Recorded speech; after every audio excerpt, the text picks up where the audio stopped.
Parliament సాక్షిగా తెలంగాణ రాష్ట్ర ఏర్పాటును భారతదేశ విభజనతో పోలుస్తూ బీజేపీ ఎంపీ తేజస్వి సూర్య చేసిన వ్యాఖ్యలపై సిపిఎం ఆగ్రహం వ్యక్తం చేసింది. ఈ వ్యాఖ్యలను తీవ్రంగా ఖండిస్తూ రెండు రాష్ట్రాల ప్రజలకు బీజేపీ వెంటనే బహిరంగ క్షమాపణ చెప్పాలని సిపిఎం సంగారెడ్డి ఏరియా కార్యదర్శి ఎం యాదగిరి డిమాండ్ చేశారు.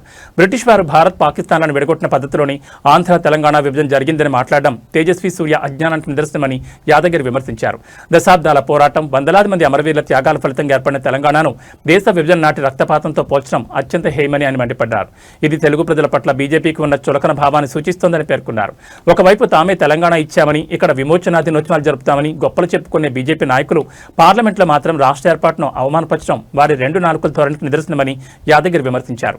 నాడు తెలంగాణ బిల్లుకు మద్దతు తెలిపిన సుష్మా స్వరాజ్, వెంకయ్యనాయుడు వంటి నేతల నిర్ణయాలను ఇప్పుడు తేజస్వి సూర్య తప్పుపడుతున్నారా అని ఆయన ప్రశ్నించారు. మహిళా రిజర్వేషన్లు, డీలిమిటేషన్ వంటి కీలక అంశాలపై చర్చ జరుగుతున్నప్పుడు దక్షిణాది రాష్ట్రాల హక్కుల గురించి మాట్లాడకుండా విద్వేషపూరిత వ్యాఖ్యలతో చర్చను పక్కదారి పట్టించాలని బీజేపీ చూస్తోంది.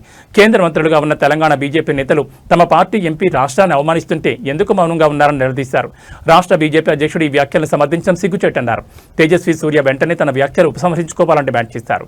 ప్రాంతీయ విద్వేషాలను రెచ్చగొట్టి రాజకీయ లబ్ధి పొందాలని చూస్తే ప్రజలు తగిన బుద్ధి చెప్తారని యాదగిరి హెచ్చరించారు.